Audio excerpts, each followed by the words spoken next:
বাঙালির একটি প্রিয় পদ হলো শুক্তো, যাকে ছাড়া বাঙালির ভুরিভোজ একেবারেই অসম্পূর্ণ। চলুন আজ শুক্তোর রেসিপি দেখে নিই। প্রথমে গ্যাস অন করে কড়াইয়ের মধ্যে তেল দিয়ে দিচ্ছি। তেল একটু গরম হয়ে এলেই তেলে বড়ি দিয়ে ভালো করে লাল করে ভেজে তুলে নিন।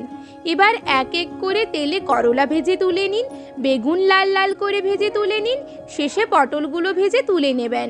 তেলের মধ্যে এবার কাঁচকলা, আলু ও গাজর দিয়ে ভেজে নিতে হবে।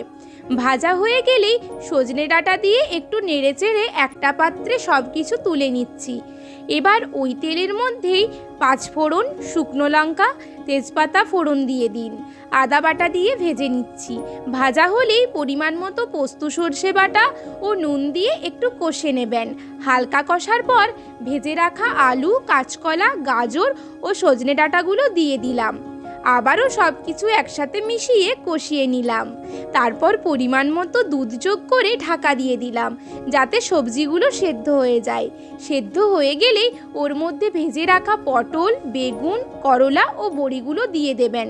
একটু নেড়েচেড়ে রাঁধুনি বাটা দিয়ে সব কিছু একসাথে মিশিয়ে আবারও ঢাকা দিয়ে দিতে হবে।